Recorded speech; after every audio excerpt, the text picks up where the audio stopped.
The conscription officer's breath smelled like week old recaf and tooth decay when he leaned close enough to stamp my forearm with the recruitment brand, the heated metal sizzling against my skin in a pattern I would carry until death, a stylized aquila over serial numbers that reduced 37 years of civilian existence to an alphanumeric designation.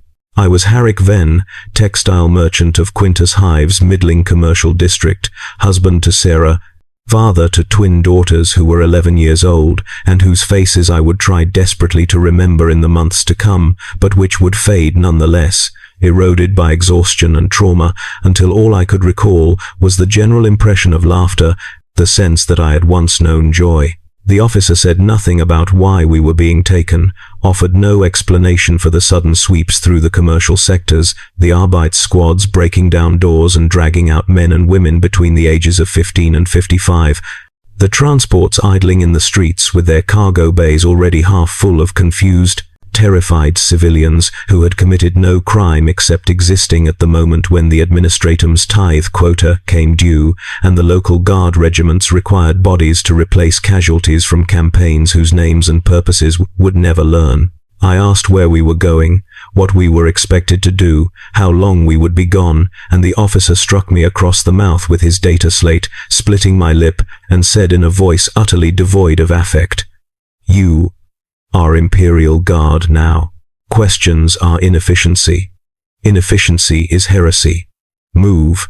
The transport carried 417 of us, packed into a cargo bay designed for perhaps half that number, standing shoulder to shoulder in the darkness while the vehicle lurched through the Hive's industrial corridors toward some destination we could only speculate about. The air grew thin as more bodies pressed together, the temperature rising from collective body heat until sweat ran freely, and the smell of fear, sour and sharp and unmistakable, became the only smell, saturating everything. A woman near me began hyperventilating, her breathing rapid and shallow, and when she collapsed from lack of oxygen, no one could move to help her because there was no room to crouch, no space to shift aside. We could only remain pressed together while she was trampled underfoot, her screams cutting through the general din of crying and praying and the low, constant rumble of the transport's engine. I felt her body against my legs, felt the moment when her movement stopped, and I closed my eyes and recited the prayer of acceptance, because what else was there to do? What other response could possibly be adequate to the reality that I was standing on a dead woman, and the transport was still moving, and I could not escape, and this was apparently normal, was apparently the standard procedure for conscription into the Imperial Guard, was apparently what the Imperium considered acceptable treatment of its own citizens when their service was required. We arrived at a military staging complex on the Hive's outskirts after 6 hours of transport, and when the cargo bay doors finally opened and we stumbled out into the pale artificial daylight, I counted 371 still capable of walking. The rest had suffocated or been trampled or simply died from the shock and stress of confinement, and their bodies were dragged out by servitors and loaded onto separate transports bound for the corpse starch rendering plants, their deaths not even meriting documentation because officially we had not yet completed intake processing and therefore did not yet exist in the Guard's registry. We were herded into a processing facility that resembled nothing so much as a slaughterhouse, moving through stations where our civilian clothing was cut away and incinerated, where we were hosed down with chemical disinfectant that burned the eyes and throat, where we were shaved completely head, body, everywhere, until we were uniform in our nakedness and vulnerability. Medical servitors moved along the lines, injecting us with broad-spectrum antibiotics and anti-mutation serums, and Emperor knew what else, the needles pneumatic and brutal, punching through skin with sounds like staplers, and when I asked what we were being injected with, the servitor simply moved to the next person, its augmetic eyes blank and unseeing, its programming permitting no deviation from routine. The uniforms came next, drab green fatigues that were neither sized nor tailored, simply distributed in rough approximation of body size, along with boots that might or might not fit, and a rucksack containing a mess kit, a blanket, a devotional text, and a lasgun power cell. The lasguns themselves came later, distributed with 15 minutes of instruction. This is the safety, this is the trigger, this is how you reload. Aim at what you want to kill, and the Emperor will guide your shot. No marksmanship training, no practice firing, no discussion of tactics or unit cohesion, or anything that might transform us from frightened civilians into actual soldiers. We were simply given weapons and told we were now Imperial Guard, that we would be deployed within 48 hours to a combat zone designated only as Theater Secundus, priority level critical, and that our expected survival duration was 72 hours from initial contact with hostile forces, but that the Emperor valued our sacrifice, and our names would be recorded in the regimental rolls, and our families would receive notification of our glorious deaths in his service.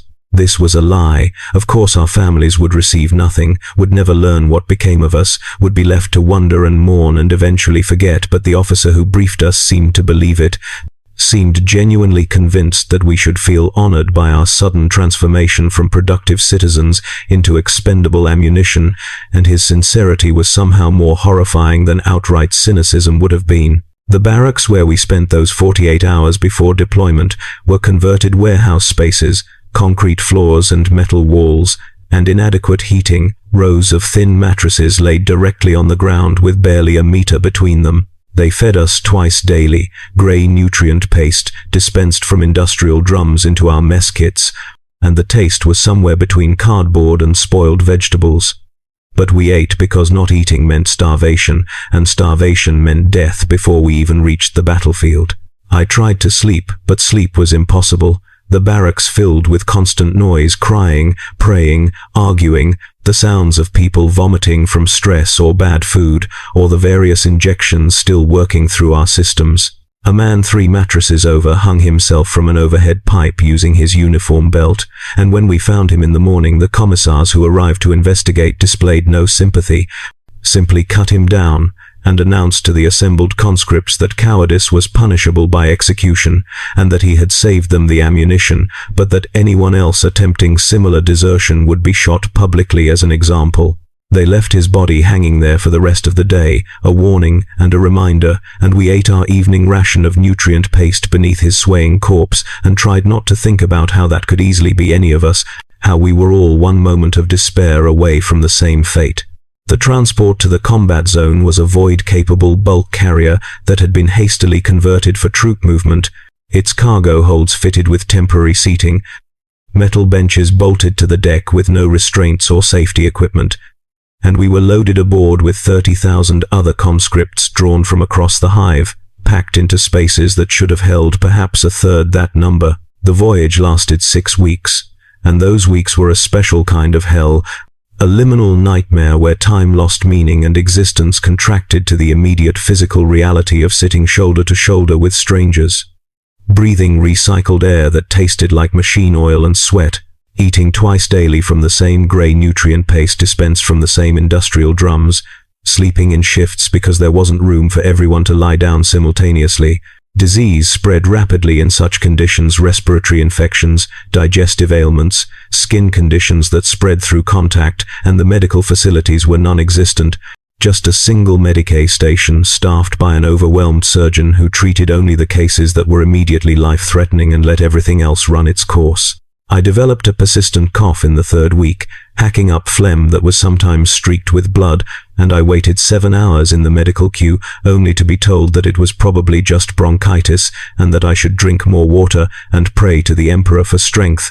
And when I explained that there wasn't enough water for all of us, that the daily ration was barely sufficient to prevent dehydration, the Medicae simply shrugged and said that water allocation was not his responsibility and that I should take my concerns to the transport's command staff, which of course was impossible because conscripts had no access to command decks and no mechanism for filing complaints or requests. People died during that voyage, dozens of them, maybe hundreds. I lost count after the 1st week, stopped paying attention when the servitors came through to collect bodies. Just another routine occurrence in a situation where routine had become synonymous with horror. They died from disease, from injuries sustained in fights over food or sleeping space, from suicide, from simple despair, their bodies giving up when their minds could no longer sustain the will to continue. The servitors would drag them away and we would shift to fill the newly vacated spaces, and within hours it was as though they had never existed, their absence swallowed by the mass of humanity pressed together in the dark. I thought about Sierra and the twins constantly during that voyage, constructed elaborate fantasies about returning home after the campaign, about walking through the door of our HAB unit and embracing them and telling them about the terrible adventure I had survived, but I knew even as I constructed these fantasies that they were impossible, that I would never see them again, that the man who had been Harik Venn, the textile merchant, had died in that first transport from the commercial district, and what remained was simply a designation, a serial number, a unit of military materiel to be expended according to the Administratum's strategic calculations. We made planetfall on a world whose name we never learned, a designation we saw only on cargo manifests and deployment orders. Theater Secundus, Grid Epsilon 7. The landscape visible through the transport's viewports during descent was a nightmare of cratered terrain and burning forests, the sky choked with smoke, and the ground scarred by artillery impacts that looked like open wounds. And I understood with sudden clarity that we were being sent into an active war zone, that whatever enemy held this territory was powerful enough to contest Imperial occupation, and that our role would be to die in sufficient numbers to slow their advance or distract their forces, or simply to generate enough corpses to clog their logistical systems. The transport set down on a hastily cleared landing zone, its hull shuddering with impacts from distant artillery, and we were ordered to disembark immediately, to move into the staging trenches that formed a perimeter around the LZ. And as we filed down the ramp I saw the bodies, hundreds of them, thousands, piled in berms along the trenches, some still wearing the same drab-green fatigues we had been issued, their faces frozen in expressions of terror or pain, or sometimes just exhaustion. And I realized these were the previous wave of conscripts, the ones who had been deployed before us, and their average survival duration had clearly been somewhat less than the promised 72 hours. The trenches were a maze of mud and cordwood revetments, communication passages linking firing positions that had been carved into the earth by desperation and crude engineering. The conscripts from previous deployments who still survived looked at us with expressions that mixed pity and relief, pity because they remembered being new, remembered that first moment of understanding that death was not merely possible but probable, and relief because our arrival meant they had survived long enough to be rotated to secondary positions, might actually live another day or week before the attrition mathematics caught up with them. A corporal who looked perhaps 19 years old, but whose eyes suggested he had aged decades in however long he had been here, gave us a 5-minute orientation that consisted primarily of pointing out where to find ammunition, where to find water, where to dig latrines, and which directions to shoot when the enemy attacked. "They come at night mostly," he said, his voice hoarse from screaming orders over weapons fire. "You'll hear them before you see them. Sounds like chittering, like insects, but louder. When you hear that sound, you fire in the direction it's coming from, and you keep firing until you run out of ammunition or until you die. If you run out of ammunition, you use your knife. If your knife breaks, you use your hands. If your hands are gone, you use your teeth. You do not retreat. You do not surrender. The Commissars will shoot you if you try either, and their aim is better than yours, and they don't hesitate." Questions? I asked what we were fighting, what the enemy was called, what they wanted, and he laughed, a sound without humor. "Does it matter? They want us dead. We want them dead. Everything else is philosophy. And philosophy is for people who expect to live long enough to philosophize." The first attack came 16 hours after our arrival, during the period the Imperium designated as local midnight, though the planet's rotation was strange enough that day and night were approximate concepts. The sound started as a low vibration felt more than heard, a subsonic rumble that made the mud in the trenches ripple and made my teeth ache, and then it rose in pitch and volume until it became that chittering the corporal had described, a sound like 10,000 insects clicking their mandibles in synchronized rhythm. And then the darkness at the trench perimeter erupted with movement, shapes that were vaguely humanoid but wrong in proportions and motion, moving with inhuman speed and agility, and the conscripts around me opened fire without orders, their lasguns flashing in the darkness, and I raised my own weapon and pulled the trigger, and felt it kick against my shoulder, and saw one of the shapes stumble and fall and watched 2 more take its place. The combat lasted 3 hours, or possibly 5. Time became elastic, stretching and compressing according to the rhythm of loading and firing and reloading, The mechanical repetition, the only constant in a situation where everything else was chaos and darkness, and the screaming of wounded and dying on both sides. My lasgun's barrel grew hot enough to burn my hands. The power cell depleted after what must have been hundreds of shots, and I was fumbling to reload when one of the enemy reached the trench line, leaping down into the mud with its claws, hands.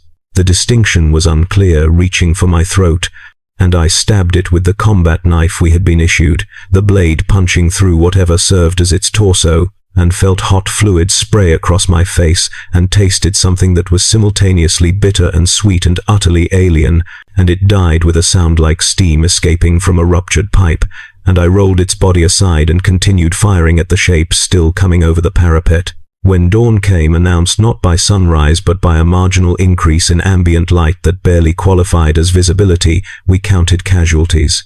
Of the 400 conscripts from our transport who had been assigned to this section of trench, 117 were dead, another 73 were wounded seriously enough to require evacuation, and the rest of us were simply still breathing, which apparently qualified as success by the Imperium standards. The enemy bodies were dragged away by servitors and incinerated in massive pyres that burned with chemical accelerants, the smoke adding to the permanent haze that obscured the sky, and we were ordered to repair the trenches, to strengthen the revetments, to redistribute ammunition and prepare for the next attack. No one mentioned the dead conscripts, no one conducted funeral rites or recorded their names.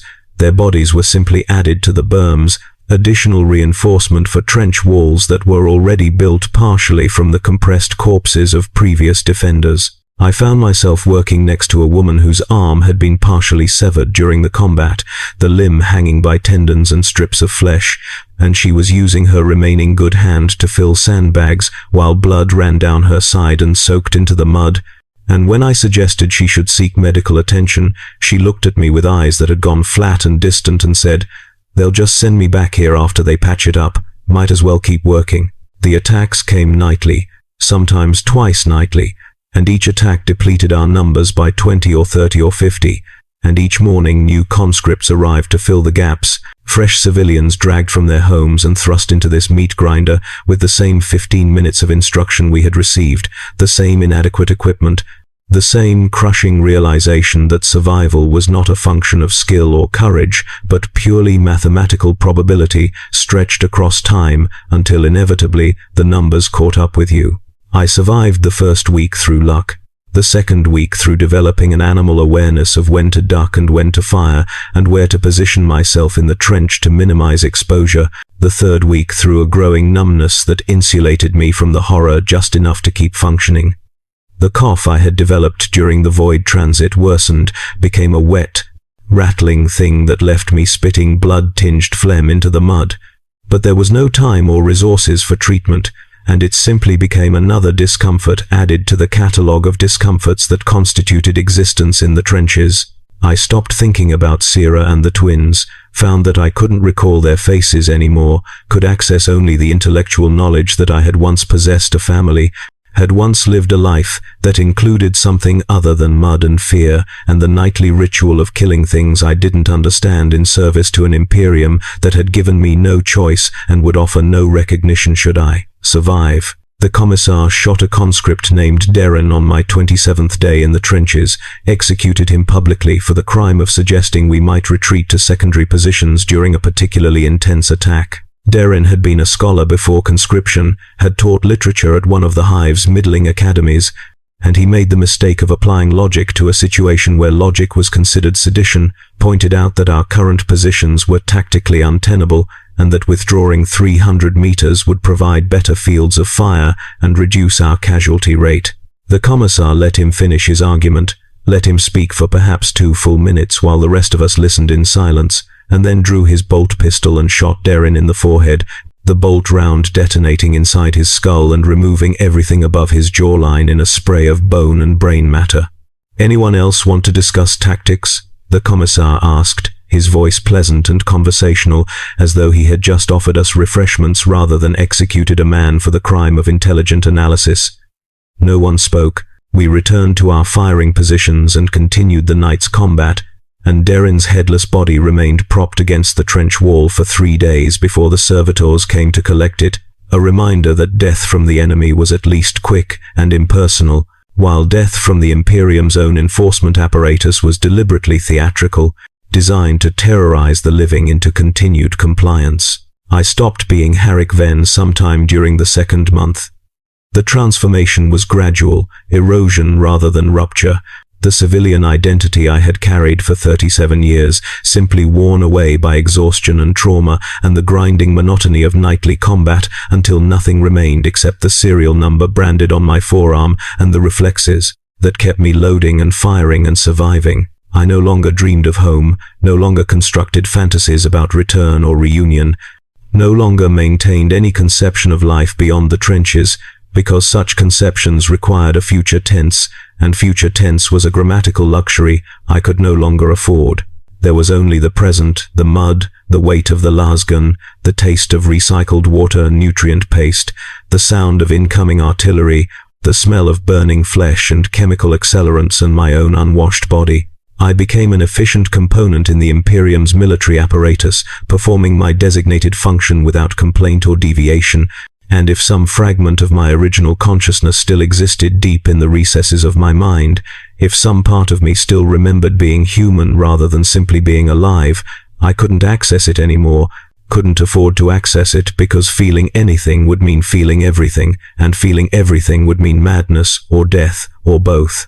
The offensive that finally ended our deployment came during my 93rd day in the trenches, announced not through official channels, but through the sudden arrival of actual Guard regiments, proper soldiers with proper equipment and proper training, supported by armored vehicles and air support, and all the resources that had been conspicuously absent during our 3 months of holding the line.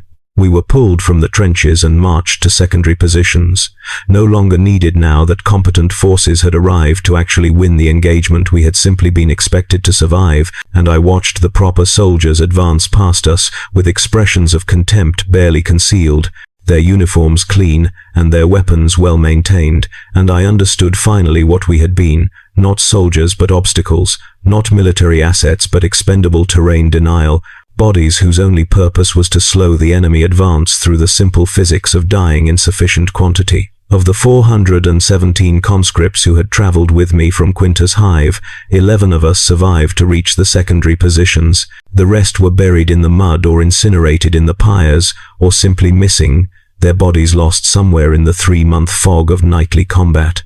They didn't send us home. I don't know why I expected they would, why some vestigial civilian assumption about fairness or reciprocity or basic human decency led me to believe that having survived the campaign, we might be returned to our previous lives, but that assumption was of course absurd, was based on a fundamental misunderstanding of what we had become when the conscription officer stamped our forearms with that heated brand.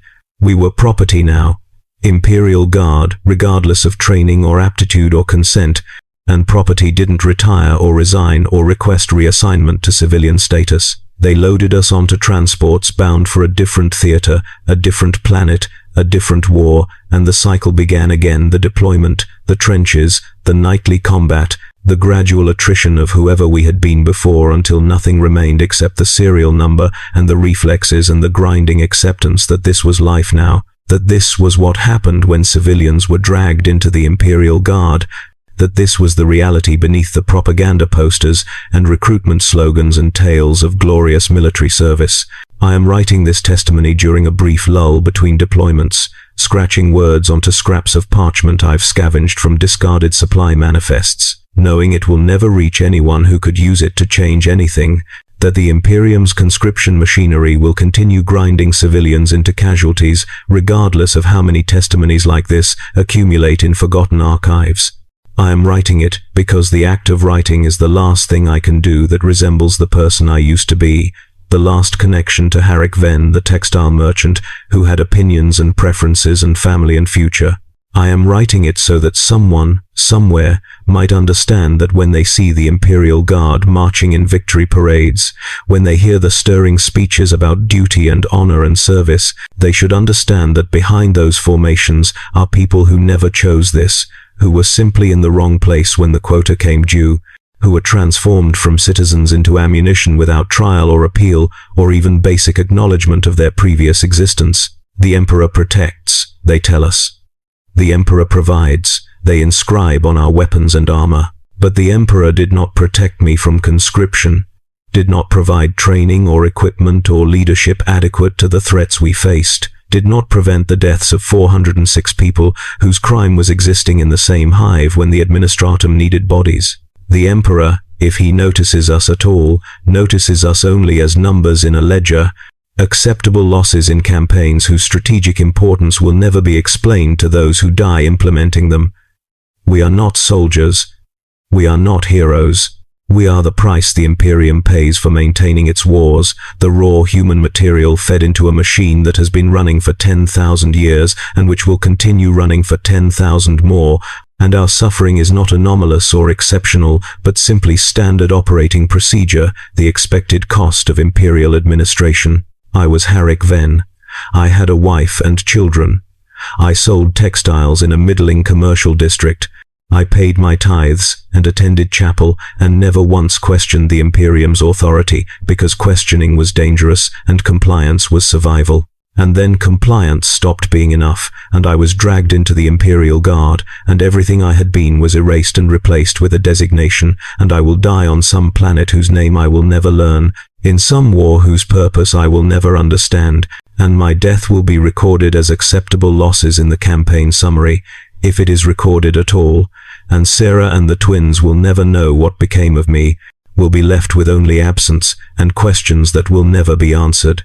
This is what really happens when civilians are dragged into the Imperial Guard.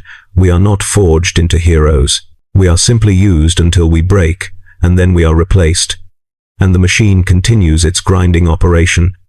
And the Imperium calls this process efficiency, calls it necessary sacrifice, calls it the Emperor's will. And perhaps it is necessary, perhaps the Imperium cannot survive without this constant consumption of its own population, perhaps the alternative is worse than the horror we endure.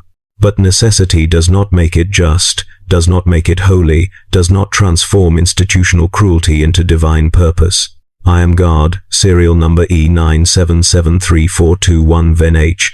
I have survived 147 days of active combat across 2 theaters. Statistical analysis suggests I have perhaps 30 days remaining before the probability mathematics catch up with me. I am writing this so that some part of Harik Ven might survive when the designated unit that bears his serial number finally expires.